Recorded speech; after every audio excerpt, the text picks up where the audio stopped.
നമസ്കാരം എല്ലാ പ്രേക്ഷകർക്കും നമ്മുടെ ഡോക്ടറിലേക്ക് സ്വാഗതം. ഇന്ന് നമ്മൾ ചർച്ച ചെയ്യുന്ന വിഷയം ചെറുപ്പക്കാരിലെ മുട്ട് തേയ്മാനത്തെക്കുറിച്ചാണ്. നിങ്ങളുടെ സംശയങ്ങൾക്ക് മറുപടി നൽകുന്നത് പെരിന്തൽമണ്ണയിലെ കിംസ് അൽഷിഫ ഹോസ്പിറ്റലിലെ ആർട്രോസ്കോപ്പി സർജനും ഒപ്പം സ്പോർട്സ് സർജനുമാണ് ഡോക്ടർ അബ്ദുല്ല ഖലീൽ. ഡോക്ടർ സ്വാഗതം. ഇപ്പം ഞാൻ ആദ്യം തന്നെ സൂചിപ്പിച്ചപ്പോൾ തന്നെ ഇത് ചെറുപ്പക്കാരിലും മുട്ട് തേയ്മാനം വ്യാപകമായി കാണുന്നുണ്ട്. നമ്മൾ സാധാരണയായി കണ്ടുവരുന്നത് വലിയവരിലാണ്, പ്രായമായവരിലാണ് മുട്ട് തേയ്മാനം സാധാരണയായി കണ്ടുവരുന്നത്. പക്ഷേ ഇന്ന് ചെറുപ്പക്കാരിലും മുട്ട് തേയ്മാനം വ്യാപകമായി കാണുകയാണ്. എന്തുകൊണ്ടാണ് പ്രധാന കാരണം? വ്യാപകമായി കാണുന്നില്ലെങ്കിലും ചെറുപ്പക്കാരിലും ഇപ്പോൾ തേയ്മാനം കാണാറുണ്ട്. അതായത് കളിക്കുന്ന ആളുകൾക്ക് ഉണ്ടാവുന്ന പരിക്കുകൾ എല്ലാം എന്നുണ്ടെങ്കിൽ തടി കൂടുതൽ ഉണ്ടായതുകൊണ്ടുള്ള തേയ്മാനങ്ങൾ ഇത് ചെറുപ്പക്കാരിലെ കണ്ടുവരുന്നുണ്ട്. അതിൻ്റെ ആദ്യകാലത്ത് തന്നെ അതിൻ്റെ പ്രോപ്പറായി ചികിത്സിക്കാൻ കഴിഞ്ഞാൽ, അല്ലെങ്കിൽ അതിൻ്റെ യഥാർത്ഥ കാരണങ്ങൾ നമ്മൾ കണ്ടെത്താൻ കഴിഞ്ഞാൽ അത് വളരെ യൂസ്ഫുള്ളാണ് ആ ആളുകൾക്ക്. അതായത് പ്രത്യേകിച്ചും 50 വയസ്സിൻ്റെ താഴെയുള്ള ആളുകൾക്ക് വരുന്ന തേയ്മാനത്തെ അതിനെ കണ്ടെത്തുകയും അതിന് ചിലപ്പോൾ ചെറിയ പ്രതിവിധികൾ, ചിലപ്പോൾ ചെറിയ ഫിസിയോതെറാപ്പികൾ അല്ലെങ്കിൽ എന്തെങ്കിലും അതുപോലത്തെ ചെറിയ ചെറിയ ചികിത്സകൾ മതിയാവും. ഇതുകൊണ്ട് തന്നെ നമുക്ക് ഭാവിയിലേക്കുള്ള തേയ്മാനമോ അല്ലെങ്കിൽ ഭാവിയിലേക്ക് അത് മുട്ട് മാറ്റിവെക്കൽ വരെ വേണ്ടി വരുന്ന സംഭവത്തെ വളരെ കുറക്കാൻ സാധിക്കും. ഇതാണ് ഈ വിഷയത്തിൻ്റെ ഒരു പ്രാധാന്യം. അത് നമ്മുടെ നാട്ടിൽ അതിനെ പറ്റിയുള്ള ഒരു അറിവ് വളരെ കുറവാണ്. കാരണം സാധാരണയായി ഇപ്പം ഇത്തരം പ്രശ്നങ്ങൾ പ്രായമായവരിലാണല്ലോ. അപ്പം ചെറുപ്പക്കാരെ അതിൽ കൂടുതൽ ബോധവാന്മാരായിരിക്കില്ല. അതിപ്പം ഹോസ്പിറ്റലിലൊക്കെ ചെന്ന് നമ്മൾ ചികിത്സിക്കുമ്പം അല്ലെങ്കിൽ ചെക്ക് ചെയ്യുമ്പോഴാണ് നമ്മൾ ഇങ്ങനൊരു പ്രശ്നമാണെന്ന് അറിയുന്നത്.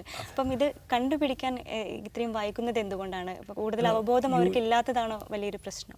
യൂഷ്വലി അത് സംഭവിക്കുന്നത് വെച്ചാൽ ഇനീഷ്യലി വരുന്ന പരിക്കുകളെന്നും കാര്യമായി എടുക്കാതെ, അല്ലെങ്കിൽ ആദ്യകാലത്തിൽ വരുന്ന ഒരു വേദനയെ വളരെ ഒരു കാര്യമായ ചികിത്സ എടുക്കാതെ, അല്ലെങ്കിൽ അവർ തന്നെ സ്വയമായി വല്ല ചികിത്സകളും ചെയ്ത് അതിനെ നെഗ്ലക്റ്റ് ചെയ്യുകയും കുറച്ച് എത്തുമ്പോൾ അത് കുറച്ച് കാലങ്ങൾ കഴിയുമ്പോൾ അത് പിന്നീട് തേയ്മാനം അല്ലെങ്കിൽ തേയ്മാനത്തിൻ്റെ മുമ്പുള്ള സ്റ്റേജിൽ നിന്നും അത് തേയ്മാനമായി മാറുകയും ചെയ്യാണ്. എക്സാമ്പിളായി പറഞ്ഞു കഴിഞ്ഞാൽ നമ്മുടെ കാലിന് പറ്റുന്ന തരുണാസ്ഥി, കാട്ട്ലേജ് എന്ന് പറയുന്ന സാധനം, അതിനുണ്ടാവുന്ന ഒരു ചെറിയ പരിക്കിനെ ചിലപ്പോൾ വളരെ ചെറിയ രീതിയിൽ മരുന്ന് കൊടുത്തോ അല്ലെങ്കിൽ അതിനെ റീജനറേറ്റ് ചെയ്യുന്ന ചെറിയ ചെറിയ ശസ്ത്രക്രിയയെ കൊണ്ടോ തിരിച്ചു കൊണ്ടുവരാൻ പറ്റും. പക്ഷേ അത് ഒരു കണക്കിലെടുക്കാതെ അത് കൊണ്ടുവച്ച് നടന്ന് ഭാവിയിലെത്തുമ്പോൾ അത് ഫുൾ തേയ്മാനമായി മാറുന്ന ഒരവസ്ഥ നമ്മൾ കണ്ടുവരാറുണ്ട്. പക്ഷേ ഇതിൻ്റെയൊക്കെ പ്രധാന ലക്ഷണങ്ങൾ എങ്ങനെയായിരിക്കും ഡോക്ടർ? നമ്മൾ ഇതിനൊക്കെ ഇതാണ് ഇത്തരമൊരു തേയ്മാനമാണ്, അങ്ങനെ ഏതൊരു ചെക്കപ്പിലൂടെയായിരിക്കും നമ്മൾ ഇതൊക്കെ കണ്ടുപിടിക്കുക? അത് പ്രത്യേക ചെക്കപ്പുകളെല്ലാം ആവശ്യമാണ്. പക്ഷേ യൂഷ്വലി അത് മുട്ട് രോഗങ്ങൾ കൈകാര്യം ചെയ്യുന്ന ഏതൊരു ഡോക്ടറിനും വളരെ ഈസി ആയിട്ട് കണ്ടെത്താവുന്ന സംഭവമാണ്.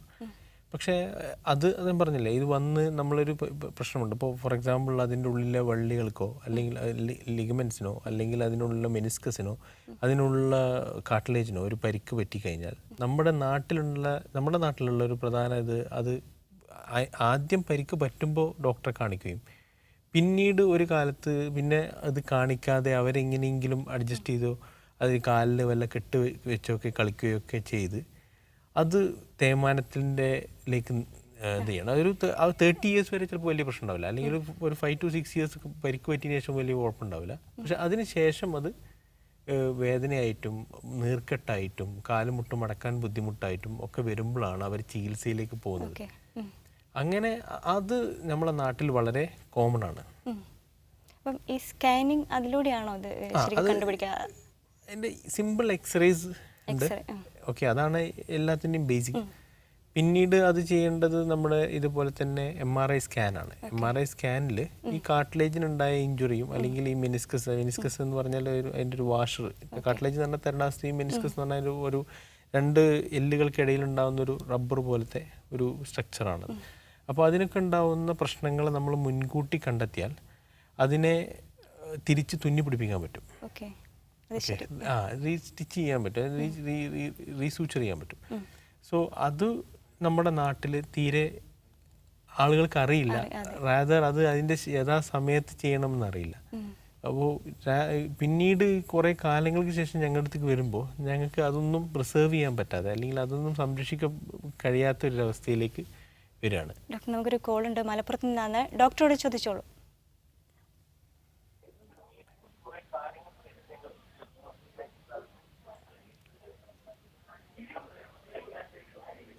ഹലോ. ഹലോ. ഡോക്ടറോട് ചോദിച്ചോളൂ. മേഡം, ഞാൻ വിളിക്കുന്നത് മലപ്പുറത്ത് നിന്നാണ്. ഓക്കെ.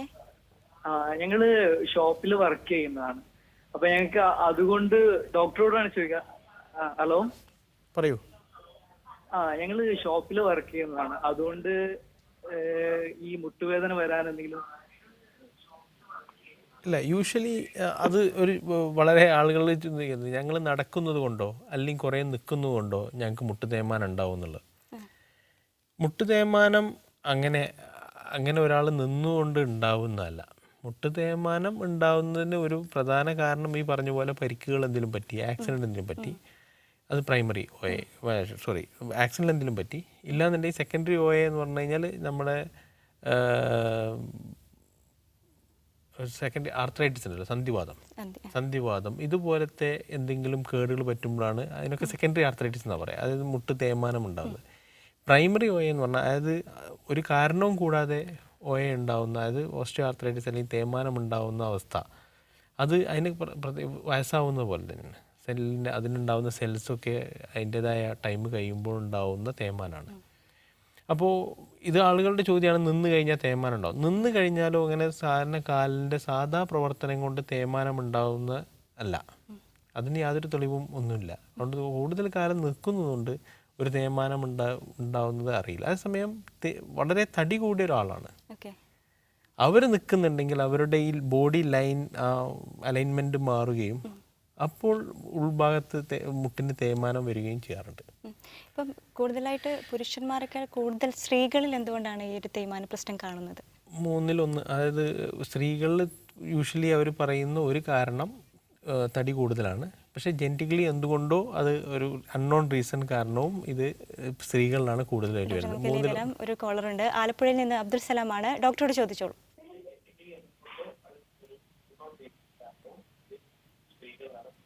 അബ്ദുൽ സലാം, ഡോക്ടറോട് ചോദിച്ചോളൂ. ടിവിയുടെ വോളിയം കുറച്ചിട്ട് സംസാരിക്കും. പിന്നെ ഹലോ, ചോദിച്ചോളൂ ഡോക്ടറോട്. പറയൂ. Hello, Abdul Salam, Alappuzha. Okay, hello, ചോദിക്കൂ. സാറേ, ഇത് കുറെ നാളായിട്ട് എനിക്ക് മുട്ടുവേദന ഉണ്ട്. പിന്നെ നടുവേദനയാണ് തുടങ്ങിയപ്പോൾ ഒരു 8 വർഷമായിട്ട് നടുവേദന തുടങ്ങി. ഓക്കെ. നടുവേദന തുടങ്ങിയിട്ട് കുറച്ചധികം നാളായി. ഇപ്പം ശരിക്കും പിന്നെ MRI സ്കാനൊക്കെ എടുത്തപ്പം പിന്നെ ഇത് ഡിസ്ക് വന്നിട്ട് ഞരമ്പ് ജാമായിട്ടിരിക്കുകയാണെന്നാണ് പറഞ്ഞത്. ഓക്കെ. അപ്പൊ ലാസ്റ്റ് ഓപ്പറേഷൻ ഉള്ളതെന്ന് പറഞ്ഞായിരുന്നു. ഓക്കെ.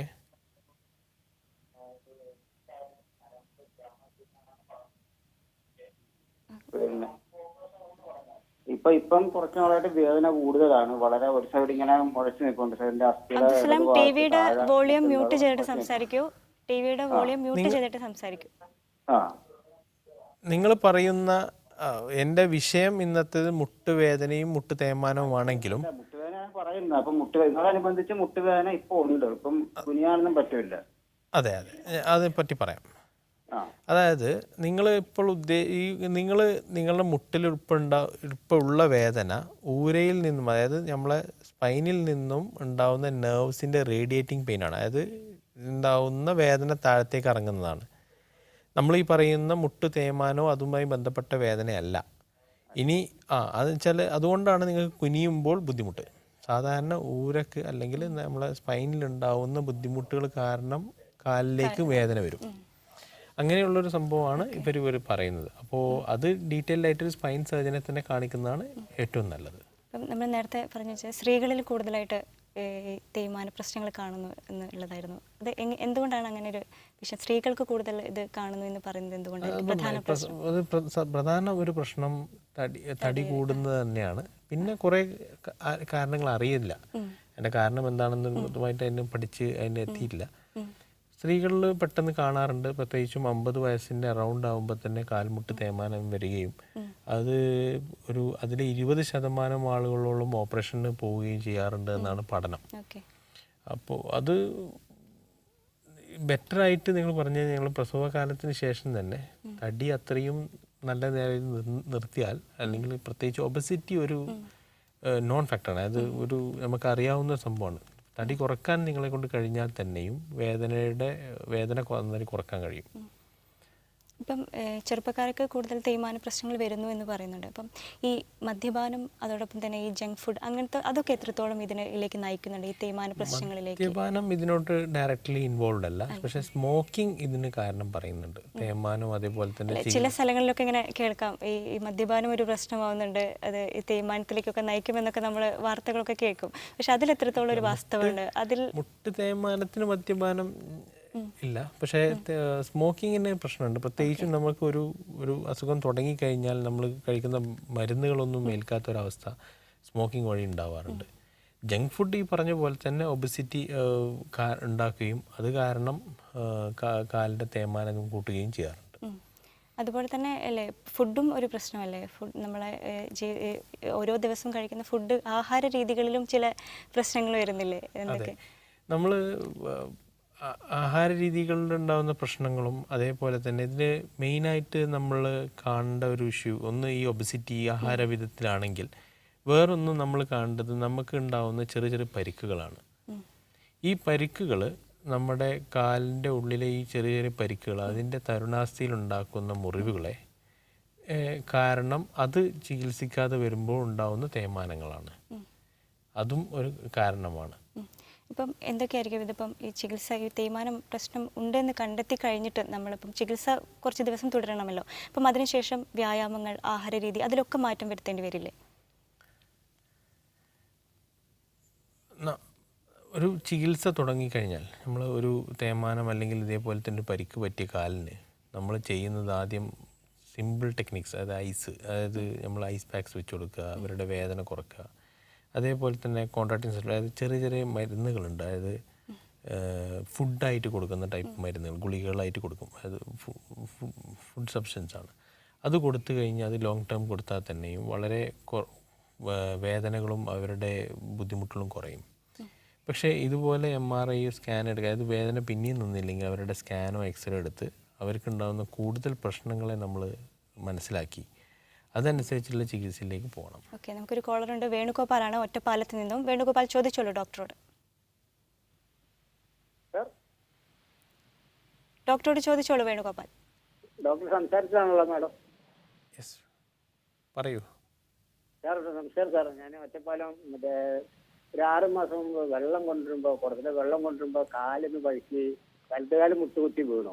ഓക്കെ, 6 മാസമായി. ഓക്കെ സാർ കേൾക്കുന്നില്ലേ? കേൾക്കുന്നുണ്ട്. 6 മാസമായി. പക്ഷെ ഞാൻ അപ്പം തന്നെ ഇവിടെ ഒറ്റപ്പാലം ഡോക്ടറെ കാണിക്കണ്ടായി. ഓക്കെ, പക്ഷെ മരുന്ന് കഴിച്ചു, സ്കാൻ ചെയ്യണം പറഞ്ഞു. മരുന്ന് കഴിച്ചിട്ട് വേദന സ്കാൻ ചെയ്യണം പറഞ്ഞു. മരുന്ന് കഴിച്ച് ഭേദമായപ്പോ പിന്നെ സ്കാൻ ചെയ്യാൻ പോയില്ല. ഓക്കെ, പക്ഷെ ഞാൻ ചെയ്യുന്ന ട്രെയിനിൽ ചായ കുടിക്കാണ്. ഓക്കെ, എനിക്ക് 35 വർഷം മുതൽ ഇതേ തൊഴിലാണ്. അപ്പൊ കുമ്പിട്ട് നിവർന്നിട്ടുള്ള തൊഴിലാണ് ചായ കുടിക്കാൻ പറയുമ്പോ ട്രെയിനിനകത്താണ്. അപ്പൊ അത് കാരണം ഈ വേദന സ്ഥിരമായിട്ട് നിലനിൽക്കുവോ? ഇപ്പൊ മാറിയിട്ടില്ല, ചിലപ്പോ മാറും, ചിലപ്പോ വീണ്ടും വരുന്നു. ഇപ്പൊ നോക്കുമ്പോ വലതുകാലിനാണ് വീണത്, പക്ഷെ ഇപ്പൊ ഇടതുകാലിലേക്ക് ആ വേദന ബാധിച്ചുകൊണ്ടിരിക്കുന്നു. അതെന്താണെന്ന് ഞാൻ ഡോക്ടർ പിന്നെ താങ്കളുടെ വയസ്സ് എത്രയാണ്? സാറിന്റെ പ്രോഗ്രാം കാണാറുണ്ട്. സാധാരണ താങ്കളുടെ വയസ്സ് എത്രയാണ്? വയസ്സ് 51. ഓക്കെ, അത് ഈ പറഞ്ഞ പോലെ വലത്തെ കാലിന് വേദന ഉണ്ട്, ഇപ്പോൾ ഇടത്തെ കാലിനും അപകടം പറ്റി, ഇപ്പോൾ ഇടത്തെ കാലിനും വേദന ഉണ്ടെന്ന് പറയുമ്പോൾ നമ്മൾ മനസ്സിലാക്കേണ്ടത് നിങ്ങൾക്ക് സാധാരണ രീതിയിലുണ്ടാകുന്ന ഒരു വയസ്സുമായി ബന്ധപ്പെട്ട് 2 കാലിലുണ്ടാകുന്ന തേയ്മാനമാവാം. ബിക്കോസ് എനിക്ക് നിങ്ങളെ ബാക്കി ഹിസ്റ്ററി ഒന്നും അറിയില്ല. എന്നാലും ചിലപ്പോൾ വീണപ്പോൾ മറ്റേ കാലിലും വേദന ഉണ്ടെന്ന് ഉണ്ടെങ്കിൽ അത് ചിലപ്പോൾ അധികവും അതാവും. സാധാരണ രീതിയിൽ നമ്മളെ മുട്ട് തേയ്മാനം 2 കാലിലും കാണും. ഒരു കാലിൽ ആദ്യം തുടങ്ങും, പിന്നീട് കുറച്ച് കഴിഞ്ഞാൽ മറ്റേ കാലിലേക്കും അത് ശ്രദ്ധിക്കും. അപ്പോൾ ഏറ്റവും കൂടുതൽ വേദനയുള്ള കാലാണ് നമ്മൾ ആദ്യം ഫോക്കസ് ചെയ്യാൻ. അങ്ങനെ വരുമ്പോൾ എന്താണെന്ന് വെച്ചാൽ നമ്മൾ മറ്റേ കാല് കൂടുതലായിട്ട് ഉപയോഗിച്ച് നടക്കും. ആ കാരണം കൊണ്ടും 2 കാലിലും തേയ്മാനം ഒരേപോലെ കണ്ടെത്താൻ കഴിയും. അപ്പോൾ ഇത് ഈ പറഞ്ഞ പോലെയാണ്, ചിലപ്പോൾ ഈ ഇനീഷ്യൽ സ്റ്റേജ് ആയിരിക്കും. ഓക്കെ, ഇതിന് ചെറിയ ഒരു എന്തെങ്കിലും ഈ പറഞ്ഞ പോലത്തെ മെനിസ്കസ്, അതായത് റബ്ബർ അല്ലെങ്കിൽ എന്തെങ്കിലും കേടോ, അല്ലെങ്കിൽ തരുണാസ്തിക്കിൻ്റെ കേടോ, അല്ലെങ്കിൽ കാലിൻ്റെ പൊതുവെ ചിലപ്പോൾ എല്ലിലേക്കുള്ള ചതവോ ആയിരിക്കാം. ഇതിനെ ഈ പറഞ്ഞ പോലെ ഉണ്ടോ, ഇത് അവർ ഇപ്പോൾ വേദന മാറി ചികിത്സ നിർത്തി എന്നുള്ളതാണ്. പക്ഷേ അവർക്ക് ബുദ്ധിമുട്ടുണ്ടെങ്കിലും അത് അവർ എന്തുകൊണ്ടോ അതിന് മുന്നോട്ട് ചികിത്സയിലേക്ക് വരും. അപ്പോൾ ഈ സ്കാൻ എടുക്കേണ്ടി വന്നാൽ, അത് ഈ സ്കാൻ ചെയ്ത് കഴിഞ്ഞാൽ അവർക്കുള്ള എന്ത് പ്രശ്നമാണോ, അതായത് മെനിസ്കസിനാണോ കാർട്ടിലേജിനാണോ എന്ത് പ്രശ്നമാണെങ്കിൽ അതിൻ്റേതായ ഒരു വിധത്തിലുള്ള ചികിത്സ ചെയ്താൽ വളരെ നന്നാവും. നമുക്ക് തിരിച്ചു വരാൻ ഒരുപാട് കോളുകൾ വെയിറ്റ് ചെയ്യുന്നുണ്ട്. ചെറിയൊരു ഇടവേള. ഡോക്ടർ, നമ്മൾ നേരത്തെ ഡോക്ടർ പറഞ്ഞു ഈ കായികപരമായി ബന്ധപ്പെട്ട് നിൽക്കുന്നവർക്കാണ് ചെറുപ്പക്കാരിൽ കൂടുതലായിട്ട് ഈ മുട്ട് തേയ്മാനം കണ്ടുവരുന്നത് എന്ന് പറഞ്ഞു. അപ്പം അത് ഏതൊക്കെയാണ്? ഇപ്പം കൂടുതലായിട്ട് ഇപ്പം ഇന്ന സ്പോർട്സുമായി ബന്ധപ്പെട്ടിട്ട് ഇപ്പം ബാഡ്മിൻ്റൺ കളിക്കുന്നവർ, അങ്ങനെ ഏതെങ്കിലും ഒരു ഫുട്ബോൾ, അങ്ങനെ ഒരുപാടുണ്ടല്ലോ. അപ്പം ഏറ്റവും കൂടുതൽ സാധ്യത കാണുന്നത് ഈ ഫുട്ബോൾ കളിക്കാർക്കും ബാഡ്മിൻ്റൺ കളിക്കാർക്കും ഈ വക കളിക്കുന്നവരുടെ മെയിൻ സംഭവമാണ് പിവോട്ടിംഗ് ഗെയിംസ്. അതാണ് അതിന് പറയാം. പിവോട്ടിംഗ് ഗെയിംസ് തന്നെ കാൽ നിലത്തന്നെ വെച്ച് കാൽമുട്ടിൽ വെച്ച് തിരിയുന്ന കളികൾ. നമ്മൾ ഫുട്ബോൾ ആണെങ്കിൽ കിക്ക് ചെയ്യുന്ന സമയത്ത് അല്ലെങ്കിൽ എന്ത് ചെയ്യുമ്പോൾ അങ്ങനത്തെ കളികൾ കളിക്കുന്നവർക്കാണ് അതിനൊരു ഷിയറിങ് ഫോഴ്സ്, അതായത് തിരിയുന്ന ഫോഴ്സ് ഉണ്ടാവും. അത് അങ്ങനെ ഉണ്ടാവുമ്പോഴാണ് കൂടുതൽ മുട്ടുകൾക്ക് കേട് പറ്റുന്നത്. യൂഷ്വലി നമ്മൾ കളിക്കാരിൽ കാണുന്നത് അവർ നേരത്തെ തന്നെ ഇവർക്ക് ഇതേപോലത്തെ തേയ്മാനങ്ങൾ കണ്ടുവരാറുണ്ട്. എസ്പെഷ്യലി അവരുടെ ഈ കുറച്ചൊരു 8-10 കൊല്ലം കഴിയുമ്പോൾ അവരുടെ ഒരു സ്കോപ്പി, അതായത് താക്കോൽദാരത്തിലൂടെ പരിശോധിക്കുകയൊക്കെ ചെയ്യുന്ന സമയത്ത് അവർക്ക് നല്ല തേയ്മാനം, അതേപോലെ തന്നെ കാർട്ടിലേജ്, അതായത് ഈ തരുണാസ്തി ഇല്ലാതെ വരുന്ന അവസ്ഥ, ഇതൊക്കെ കണ്ടുവരാറുണ്ട്. ഓക്കെ, അപ്പം ഇതിൽ ചികിത്സാ രീതികൾ നമ്മൾ ആദ്യം പറഞ്ഞു, പിന്നെ നമുക്ക് കോൾ വന്നിട്ടല്ല അതിലേക്ക് പോകാൻ പറ്റാതെ. അപ്പോൾ ചികിത്സാ രീതികൾ എങ്ങനെയൊക്കെയായിരുന്നു? ഇപ്പം പ്രായമായവരിൽ ഒരു വ്യത്യാസം ഉണ്ടാവില്ല, ചെറുപ്പക്കാരൊക്കെ തമ്മിലുള്ള ചികിത്സാ രീതികൾ തമ്മിൽ വ്യത്യാസം ഉണ്ടാവില്ല? വളരെ വ്യത്യാസമുണ്ട്. സാധാരണ രീതിയിൽ പ്രായമായവരിൽ കാണുമ്പോൾ നമ്മൾ ചെയ്യുന്നത് മരുന്ന് കൊടുത്ത്, പിന്നെ ഇതേപോലെ തന്നെ കൂടുതൽ മരുന്ന് കൊടുത്ത് മാക്സിമം കൊടുത്ത് അത് തേയ്മാനം ഒരു ഗ്രേഡ് 3 ഗ്രേഡ് 4 വരുന്ന സമയമാകുമ്പോൾ മുട്ട് മാറ്റിവെക്കുക എന്നുള്ള അവസ്ഥയാണ്. ചെറുപ്പക്കാരിൽ അത് പറ്റില്ല. ചെറുപ്പക്കാരിൽ ഈ മുട്ട് തേയ്മാനം എങ്ങനെ കൂടുതൽ ഇല്ലാണ്ടാവാൻ നോക്കാം എന്നുള്ളതാണ് ഫസ്റ്റ് ചോദ്യം. ഓക്കെ, അപ്പോൾ ചില ആളുകൾ ഈ നമ്മളെ കാൽമുട്ടിൻ്റെ അലൈൻമെൻറ്റ്, കാൽമുട്ടിൻ്റെ നേരെ നിൽക്കുന്ന കാലിന് പകരം കുറച്ച് വളഞ്ഞ് കാലിൽ നിൽക്കുന്ന ഒരവസ്ഥ ചെറുപ്പക്കാരിൽ ആദ്യം തന്നെ കണ്ടുവരാറുണ്ട്. അങ്ങനെ വരികയാണെങ്കിൽ ആ അലൈൻമെൻറ്റ് കറക്റ്റ് ചെയ്യുന്ന, അല്ലെങ്കിൽ കാലിൻ്റെ മുട്ടിൻ്റെ ആ ഒരു ഇത് കറക്റ്റ് ചെയ്യുന്ന സർജറീസാണ് ഫസ്റ്റായിട്ട് തന്നെ നമ്മൾ ചില ആളുകൾക്ക് ചെയ്യേണ്ടി വരാറുണ്ട്. ചില ആളുകൾക്ക് ഇതിൻ്റെ ഞാൻ പറഞ്ഞില്ലേ വാഷർ, നേരത്തെ പറഞ്ഞ പോലെ തന്നെ ചെറിയ ചെറിയ കേടുകളുള്ളത് അത് ആ സമയത്ത് തന്നെ അത് നേരാക്കി കൊടുക്കേണ്ട ആവശ്യമുണ്ട്. തുന്നി കൊടുക്കുക. അത് പണ്ടൊരു കാലത്ത് ഈ വാഷർ ഇതൊരു ലേറ്റസ്റ്റ് ട്രീറ്റ്മെൻറ്റാണ്. അത് പണ്ടൊരു കാലത്ത് ഈ മെനിസ്കസ് എന്ന് പറയുന്ന സാധനം, ഈ റബ്ബർ പോലെയുള്ള സാധനം കീറിക്കഴിഞ്ഞാൽ അത് എടുത്ത് കളയുന്ന ഒരു അവസ്ഥയായിരുന്നു ഉണ്ടായിരുന്നത്. അതിനെപ്പറ്റി കൂടുതൽ പഠിച്ചപ്പോൾ ഈ അടുത്ത കാലത്ത് ഉണ്ടായിരുന്ന ഒരു ഇതാണ്, ആ മെനിസ്കസ് എന്ന് പറയുന്ന സാധനം വളരെ നിർബന്ധ ഘടകമാണ് കാൽമുട്ടിലെന്നും അത് പറ്റുന്നിടത്തോളം അത് തുന്നി തിരിച്ചു പിടിപ്പിക്കുക എന്നുള്ളതാണ് ചെയ്യേണ്ടത്. പക്ഷേ ഈ പറഞ്ഞ ഒരു പ്രോബ്ലം, അതായത് കളിക്കാർ ഉടനടി ചികിത്സയ്ക്ക് വരില്ല, അത് കുറേ കാലം കഴിഞ്ഞാണ് വരുന്നത്. അപ്പോൾ അധികം ഞങ്ങൾക്കൊന്നും ചെയ്യാൻ പറ്റാത്തൊരവസ്ഥയിലേക്ക് എത്തുന്നു. ഇതേപോലെ തന്നെ ഉള്ളൊരവസ്ഥയാണ് നമ്മുടെ തരുണാസ്തി എന്ന് പറഞ്ഞാൽ നമ്മുടെ ഒരു വെള്ള പാട പോലത്തെ ഒരു മാർബിൾ പോലത്തെ ഒരു സാധനം നമ്മുടെ എല്ലിൻ്റെ ജോയിൻറ്റ്സിലൊക്കെ കാണാം. ഇതിലുണ്ടാവുന്ന ഒരു ശതത്തെ ഇപ്പോൾ നേരത്തെ പറഞ്ഞ പോലെ ചെറിയൊരു ശതമേ ഉണ്ടാവുള്ളൂ. പക്ഷേ അത് ഒരു ചികിത്സിച്ചില്ലെങ്കിൽ അത് എന്ത് പറ്റും, അതൊരു വലിയ ഒരു ഡിഫക്റ്റായിട്ട് വലിയൊരു പ്രശ്നമായിട്ട് അവിടെ മാറും. അങ്ങനെ വരുമ്പോൾ ഈ പറഞ്ഞ പോലെ തന്നെ അതും ഈ അടുത്ത കാലത്തുണ്ടായ ഒരു ചികിത്സാ രീതി ആണ്. അതായത് ആ സൈഡിലുള്ള നമ്മുടെ ഈ കാർട്ടിലേജിനെ, ഈ തരുണാസ്തി എടുത്ത് കൾച്ചറിലൂടെ വികസിപ്പിച്ചെടുത്ത് തിരിച്ച് ഈ പോയ ഭാഗത്തേക്ക് തിരിച്ചു കൊണ്ട് നോക്കുന്ന ഒരു സംഭവം ചെയ്യാറുണ്ട്. അത് വളരെ ഫലപ്രദമാണ്. ചില ആളുകളിൽ ഈ പോയ ഭാഗം നമ്മൾ സർജറി ചെയ്ത് അവിടെ നമ്മൾ സ്റ്റിമുലേറ്റ് ചെയ്യും, അതായത് അവിടെ നിന്ന് ഗ്രോ ചെയ്യാൻ വേണ്ടി ഈ മെനിസ്കസ് അങ്ങനെ ഒരു സംഭവം ചെയ്യാറുണ്ട്. ചില ആളുകൾക്ക് നമ്മൾ ഈ പുറത്തുനിന്ന് ഈ തരുണാസ്തി വേറെ സൈഡിലുള്ള സന്ധിയിൽ നിന്നും പുറത്തുള്ള ഭാഗത്തു നിന്ന് എടുത്ത് ഈ പോയ ഭാഗത്തേക്ക് നിറച്ചു കൊടുക്കാറുണ്ട്. ഇങ്ങനെ വളരെ അതിന് ഓട്സിനും അങ്ങനെ കുറേ ചികിത്സാ രീതികളുണ്ട്. പണ്ടത്തെ പോലെ അതിനെ നമുക്ക് അവഗണിച്ച് വെറും മരുന്ന് കൊടുത്ത് അതിന് എന്താ പറയുക അതിന് പ്രോപ്പർ ചികിത്സ ഇല്ലാത്തൊരവസ്ഥ ഇപ്പം ഇല്ല. ഇപ്പോൾ അതിനൊക്കെ കുറച്ചുകൂടി നല്ല ചികിത്സകളും ആധുനിക ടെക്നോളജിക്കൽ അഡ്വാൻസ്മെൻറ്റും ഒക്കെ ഉണ്ടായിട്ടുണ്ട്. അത് ഇങ്ങനത്തെ കാര്യങ്ങളൊക്കെ ചെയ്തു കഴിഞ്ഞാൽ നമ്മുടെ ഒരു 50 വയസ്സ് അല്ലെങ്കിൽ 55 വയസ്സ് കഴിയുമ്പോൾ അതിൻ്റെ ബെനിഫിറ്റ് കിട്ടും. മീൻസ് അത് ജീവിതത്തിൽ ദീർഘകാലത്തേക്കും ഭയങ്കര ഉപയോഗം ചെയ്യും. അല്ല, നമുക്കൊരു കോളർ ഉണ്ട്, ദേവിദാസ് ആണ് വടകരയിൽ നിന്ന്. ഡോക്ടറോട് ചോദിച്ചോളൂ. ഹലോ. ഹലോ. ഡോക്ടറോട് ചോദിച്ചോളൂ.